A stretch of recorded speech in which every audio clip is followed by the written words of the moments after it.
Bueno, bienvenidos a un nuevo video de herramientas para el trabajo intelectual. Vamos a hablar de otra técnica de estudio revisada en el artículo de Dunlosky y colaboradores, que es la técnica de pruebas de práctica. Es muy importante esta técnica de pruebas de práctica. ¿En qué consiste pruebas de práctica? Básicamente en evaluarse a sí mismo. Estudio un tema y después me pregunto qué sé sobre ese tema. ¿De qué manera me puedo preguntar qué sé sobre ese tema? Puede ser haciendo un autocuestionario de preguntas múltiple opción. Muchas veces los libros al final del capítulo tienen evaluaciones de preguntas sobre los contenidos que se cubrieron en el capítulo, o me puedo hacer preguntas abiertas, o cualquier forma en que yo revise conmigo mismo, digamos, cuáles son los contenidos que estudié. A eso le vamos a llamar pruebas de práctica. Es como un examen, básicamente, pero que no tiene ninguna consecuencia para el curso. Incluso eh, puede ser una prueba de práctica que proponga el docente, pero que no tenga ninguna consecuencia. Vamos a ver qué evidencias tenemos sobre cuál es la eficacia de las pruebas de práctica como técnica de estudio. Entonces, para eso vamos a cubrir este trabajo de Karpike y Rodiger de 2008, en que se les proponía a estudiantes universitarios estudiar traducciones de 40 palabras de inglés a suajili, ¿sí? Tipo una prueba de vocabulario, cómo se traduce esta palabra. En general se usa mucho para estudios de cosas de memoria y aprendizaje y estudio del suajili, porque es una lengua que podemos asumir de manera bastante segura que ninguno de los estudiantes conoce ni conoce alguna lengua parecida. Y dividieron a los estudiantes en 4 grupos en distintas condiciones de aprendizaje. La primera condición de aprendizaje, vamos a ver si podemos marcarla, esta que es la que vemos arriba del todo, de estudio y test. Básicamente los estudiantes estudiaban y después tenían una prueba, y después estudiaban y después tenían una prueba, y después estudiaban y después tenían una prueba. Acá el test lo vamos a tomar como esto de pruebas de práctica, o sea, una prueba que no tenía ninguna consecuencia, pero que evaluaba qué pares de esos 40 pares de palabras se acordaban. El segundo grupo es un grupo de estudio. Tenían un test y después volvían a estudiar las palabras que no habían recordado en el test. El tercer grupo es el grupo de estudio, test, y ahora en este caso estudiaban, tenían un test y después volvían a estudiar, y después tenían un test sobre las palabras que habían contestado mal en el test anterior, solo esas, y el último que combina las 4 condiciones. Veamos esto un poco más claro en una tabla. Entonces estos son los 4 grupos. Entonces todos los grupos pasaban por 8 sesiones. La primera sesión para todos los grupos era una sesión de estudio y estudiaban las 40 palabras del vocabulario de traducción de suajili a inglés. Los 4 grupos estudiaban las 40 palabras. Después tenían una primera sesión de test. Estoy en la segunda columna, no sé si se está grabando el puntero o no. Una segunda sesión de test en que testeaban a cada una de las 40 palabras. De hecho, creo que puedo tener un puntero acá, que se vea mejor. Sí. Acá. Uy, no, ese dibuja. No. Ok, bueno, el mouse. ¿Ven mi mouse? Sí. En la primera sesión de test testeaban las 40 palabras. En la tercera sesión, que era la segunda sesión de estudio, acá es donde empiezan a diferir los grupos. Entonces, el grupo 1 de estudio y test volvía a estudiar las 40 palabras. El grupo 3 de estudio y test N volvía a estudiar las 40 palabras, pero los otros 2 grupos estudiaban solamente las palabras que habían contestado mal en el test anterior, ¿sí? Una nueva sesión de test. Ahora difieren los 2 grupos de arriba con los 2 grupos de abajo, es decir, los primeros 2 grupos testean las 40 palabras que habían estudiado, y los segundos 2 grupos, los que son TN, solamente testean las palabras que habían contestado mal en el test anterior. ¿Se entiende? Y así sucesivamente. Acá en la última columna, donde dice Total Number of Trials, vemos la cantidad de encuentros que tuvieron con cada palabra según los grupos. El primer grupo, como todas las veces estudió y testeó sobre las 40 palabras, y fueron 8 sesiones, se encontró con las palabras 320 veces. El segundo grupo, en total, vio a los pares de palabras 236 veces. el tercer grupo 243 y el cuarto grupo 154. Esto quiere decir que el cuarto grupo se enfrentó a los pares de palabras aproximadamente la mitad de veces que el primer grupo. Bien, y finalmente, después de todas estas sesiones de estudio y test, a estos test es a lo que llamamos pruebas de práctica, es decir, enfrentarse a ver qué aprendió uno o qué se acuerda cuando no tiene ninguna consecuencia para la nota del curso, digamos, tienen un test final sobre las 40 palabras. Y lo que vamos a ver ahora es un gráfico que muestra el desempeño en el test final de las 40 palabras para cada uno de los grupos. Oh no, ahora no puedo pasar. Ahí. Veamos los resultados. En este gráfico entonces vamos a ver en la proporción de palabras recordadas, o sea, de pares de palabras, eran 40, esto es el porcentaje, en el eje de las Y y en el eje de las X el desempeño en cada uno de los grupos. El primer grupo de estudio y test se acordaba del 80% de las palabras. Esto era el grupo que estudiaba todas las palabras y testeaba sobre todas las palabras. El segundo grupo, que era el grupo que estudiaba las palabras que no se había acordado y testeaba sobre todas, recordaba un poquito menos del 80% de los pares de palabras. El tercer grupo, que era el grupo que estudiaba todas pero testeaba solo sobre aquellas que había contestado mal, tenía un desempeño mucho peor, recordaba aproximadamente el 30% de las palabras. Y el cuarto grupo, que era el que había estudiado solo las palabras que no recordaba y testeado solo las palabras que no recordaba, tenía un desempeño parecido al del tercer grupo. Vean que las diferencias en desempeño son muy grandes. Estos dos grupos solo recuerdan el 30% de las palabras y estos dos grupos recuerdan el 80% de las palabras aproximadamente. Las barras de error refieren a el standard error of the mean, el error estándar. Básicamente quiere decir, es una medida de cuánto podría variar esta media, o sea, proporción de palabras recordadas si yo fuera a repetir el experimento. Es importante para comparar diferencias entre columnas, pero estas dos diferencias son tan grandes que casi que no importa, ¿sí? Bien, ¿qué podemos concluir? ¿Qué tienen en común estos dos grupos versus estos dos grupos que hace que a estos dos les vaya mucho mejor? Miremos las siglas, que ya eso nos debería ayudar. Estos dos grupos testean sobre todas las palabras que habían estudiado todas las veces, o sea, en cada una de las pruebas de práctica que se hicieron la prueba sobre las 40 palabras. Estos dos grupos testean solamente sobre las palabras que no recordaban, lo que en el primer test habían recordado correctamente, no lo vuelven a practicar en las pruebas de práctica, ¿sí? Eso no parece funcionar tan bien. Entonces, la primera conclusión es que el desempeño, esta prueba no lo dije, esta prueba final era una semana después de que habían estudiado todo, el desempeño es mejor en los dos grupos que fueron testeados todas las veces con todas las palabras. La segunda condición es que la condición crítica en el desempeño es la prueba, no el estudio. Es decir, no importa, estos dos grupos difieren entre sí sobre qué estudiaron los estudiantes, valga la redundancia. Es decir, en la primera barra los estudiantes estudiaban todos los ítems, perdón, y en la segunda barra los estudiantes estudiaban solo los ítems que no habían recordado, y eso no genera ninguna diferencia en el desempeño, y lo mismo pasa con la tercera y cuarta barra.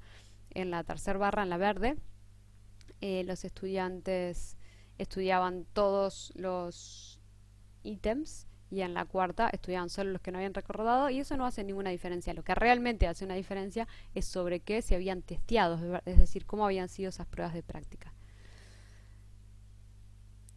Además, podemos concluir, si comparamos la tercera y la cuarta barra, o la primera y la segunda, es que el estudio repetido por sí solo no muestra ningún beneficio, es decir, no le fue mejor a los que estudiaron repetidamente todos los test versus a los que estudiaron solo los ítems que no habían recordado.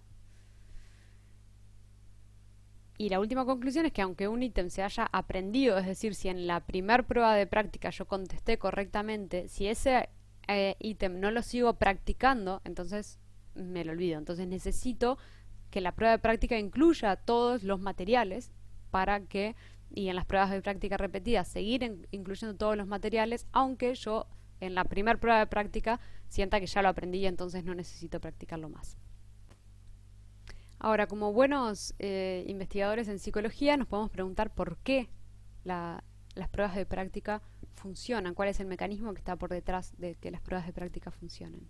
Y la teoría de algunos autores es que cuando uno, tengo un typo ahí, siempre hay alguno, cuando uno intenta recordar a través de una prueba de práctica qué es lo que estudió, se generan nuevas trazas de memoria cuando uno está buscando esa información que aprendió y la información aprendida se relaciona con información parecida, es decir, se enlaza a información nueva relacionada al evento en el que yo estoy tratando de acordarme qué es eso que aprendí. Por lo tanto, se generan más vías de acceso a esa información aprendida y estas vías de acceso facilitan la recuperación de la información aprendida en la memoria. Es decir, el propio hecho de tratar de recordar hace que recordar luego sea más fácil. Como en todas las otras técnicas de estudio, los autores se preguntan si este efecto de prueba de práctica generaliza, y la respuesta es sí, generaliza muy bien a muchas otras condiciones. Generaliza a otras formas de prueba de práctica, es decir, no importa si cuando yo evalué lo que había aprendido, lo evalué a través de preguntas abiertas de respuesta larga, preguntas abiertas de respuesta corta, preguntas múltiple opción, preguntas que tengan que ver con hacer inferencias o preguntas que tengan que ver con información factual o de hechos que estaban en el texto. No importa cómo, si bien seguramente algunas formas serán más eficientes que otras, pero en todas las tipos de prueba de práctica se ve que el aprendizaje mejora en función de otras técnicas de estudio. También se vio en muchos estudios que los efectos de las pruebas de práctica transfieren a otras formas de evaluación, lo que en el texto llaman tareas de criterio. Es decir, no importa si yo en las pruebas de práctica usé preguntas múltiple opción y después me evalúan a través de preguntas abiertas, o si yo en la prueba de práctica estudié con preguntas abiertas y después me evalúan con múltiple opción y todas las combinaciones que se les ocurran. Es decir, hay una buena transferencia del formato o el tipo de prueba de práctica al formato o tipo de evaluación final. También se vio que las pruebas de práctica funcionan en preescolares, en estudiantes de primaria, en estudiantes de secundaria, en estudiantes universitarios, en personas de mediana edad, en adultos mayores, en todas las edades en las que se ha testeado, se ha comprobado que las pruebas de práctica son más eficaces como forma de estudio que otras formas como solo releer, por ejemplo, o resaltar y subrayar, etcétera. A otros materiales, pueden ser materiales extensos, materiales breves, más complejos, más simples, no importa. A distintos tiempos, es decir, cuánto tiempo pasa entre que hago las pruebas de práctica y llega la evaluación final, es decir, este efecto se sostiene mucho en el tiempo y creo que el estudio que había testeado a efectos más largos testeaba el aprendizaje un año después de que se habían hecho las pruebas de práctica y aún ahí se veían efectos diferenciales de las pruebas de práctica versus otras formas de estudio. Y algunas otras características que son importantes para que las pruebas de práctica funcionen o que hacen al funcionamiento y a la eficacia de las pruebas de práctica. Una es la dosis. Cuanto más pruebas de práctica haga, es mejor. Es decir, mejor desempeño tengo, mejor recuerdo y mejor aprendizaje. Otra es el espaciamiento, y esto lo vamos a ver más detalle en la próxima diapositiva. Es mejor espaciar las pruebas de práctica que hacerlas inmediatamente.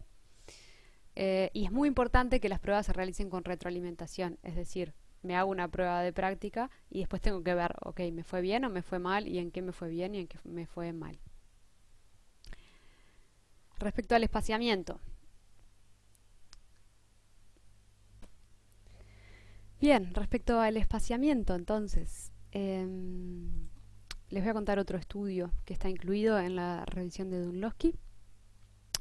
En este estudio teníamos 3 grupos de estudiantes y lo que vamos a modificar entre los 3 grupos es cuánto tiempo pasa entre una sesión de estudio y la siguiente. Este estudio no se hizo exactamente con pruebas de práctica, así que esto es como un paréntesis dentro de pruebas de práctica, pero aplica tanto a pruebas de práctica como a otras formas de estudio, la que quieran, hacer resúmenes, subrayar, lo que sea, releer. Y tiene que ver con cómo deberíamos distribuir el estudio en el tiempo. Entonces decía, tenemos 3 grupos. Un grupo en que no tiene ningún día entre las sesiones de práctica. Todos los grupos hacen 6 sesiones. Este grupo estudia en 6 sesiones en el mismo día. Es el grupo que vamos a ver en violeta. Luego tenemos el grupo que deja pasar un día entre sesiones, o sea, tiene una sesión de estudio por día. Y un grupo que deja pasar un mes entre sesiones, o sea, tiene 6 sesiones, una por mes en 6 meses, ¿sí? Lo que vamos a ver es la proporción de respuestas correctas. Creo que era múltiple opción, no me acuerdo ahora. En cada una de las sesiones, porque las sesiones incluían una sesión de estudio y una sesión de prueba, ¿sí? Entonces lo que vamos a ver es cómo le fue en la prueba en cada una de las sesiones. Y por último, a la derecha de todo, vamos a ver cómo le fue en una prueba final que se hizo de evaluación de los aprendizajes un mes después de la última sesión, ¿sí? Entonces, para el grupo que estudió y tuvo pruebitas en el mismo día, vemos, este es el desempeño en las 6 pruebitas, ¿sí? Esta es la segunda sesión, recordó el 80% de los materiales o de las preguntas que se evaluaron. Esta es la tercera sesión, un poquito más, muy rápidamente, hasta la sexta sesión logró tener casi el 100% de las respuestas correctas. Ahora, en la prueba final, un mes después, tuvo un 65% de pruebas correctas. El grupo que tuvo una sesión de estudio por día, el grupo verde, le fue más o menos igual en las sesiones de estudio que al grupo que estudió todo el mismo día. Es decir, ya en la tercera sesión estaba por encima del 80% de las respuestas correctas, pero en el test final le fue mejor. En el test final, un mes después, le fue mejor que a los que estuvieron todo en el mismo día, ¿sí? Un poco mejor, por lo menos aproximadamente el 80% de respuestas correctas, y el grupo violeta un 65% de respuestas correctas. Ahora, ¿qué pasa con los que estudian en sesiones espaciadas de un mes? Demoran mucho más en aprender. Lo que vemos en esta línea marrón es que el porcentaje, la proporción de respuestas correctas es de 0,2, o sea, contestan el 20% de las respuestas correctas en la segunda sesión, el 50% de respuestas correctas en la tercera sesión. Incluso en la sexta sesión no llegan a tantas respuestas correctas como los otros dos grupos, pero en la prueba final, un mes después, les va mejor. Vemos acá el gráfico en la línea marrón, en la columna de test final, les va mejor que a los otros dos grupos. Es decir, si bien demoran más en aprender, retienen mucho más los materiales, ¿sí? ¿Qué nos dice esto? Entonces, bueno, en conclusión, cuando hay pocos días entre sesiones aprenden más rápido, pero en la prueba final, un mes después, a los que tenían 30 días entre sesiones les va mejor. ¿Qué nos dice esto? Que es muy importante espaciar las sesiones de estudio, ¿sí? Entonces, la idea de que la noche antes del examen me quedo estudiando toda la noche y después llego al examen y estoy, además de sin dormir, con los materiales recién estudiados y todos juntos, no funciona muy bien. Funciona mucho mejor ir estudiando de a poco. Me animo a decir que para eso parece ser bastante buena esta nueva relación virtual que tenemos, en que ustedes van obligatoriamente estudiando una vez por semana y van siguiendo el curso. Por eso decimos los docentes que hay que seguir los cursos. Si puedo espaciar las sesiones de estudio, eso es mucho mejor para el aprendizaje que estudiar todo junto. ¿Y qué otra cosa iba a decir? Ya me olvidé. Bueno, básicamente que hay que... Ah, sí, que cuál es el mecanismo de esto. Probablemente tenga que ver, entre otras cosas, con dormir. Cuando dormimos, los aprendizajes se consolidan en memoria, ¿sí? Entonces, si tengo momentos de... Si duermo entre las sesiones, voy a consolidar mejor el aprendizaje que si no duermo entre las sesiones. Conclusiones. Hay que hacer pruebas de práctica. Las pruebas de práctica son de las técnicas de estudio más eficaces. ¿Cómo pueden hacer estas pruebas de práctica? Como les quede más cómodo. Pueden hacer resúmenes. Si es hacer resumen, que sea hacer un resumen. O sea, estudio todo el material y después hago un resumen de memoria de lo que me acuerdo. Y otro día vuelvo a estudiar el material y vuelvo a hacer un resumen. ¿Qué tiene que ser importante? Que yo tenga retroalimentación. Entonces hago un resumen y cuando termino el resumen comparo el resumen a un resumen que hice con el material visto, por ejemplo, o al texto original, y veo que de qué cosas me acordé y de qué cosas no me acordé. Si lo que voy a hacer es preguntas. Después, cuando termino de contestar las preguntas, tengo que chequear mm, cómo las contesté, si las contesté bien o si las contesté mal, y las que contesté mal tengo que volver a estudiarlas y volver a hacerme preguntas en otra sesión para ver qué tal me fue. Esta sería entonces la técnica de estudio de pruebas de práctica. Dejamos por acá.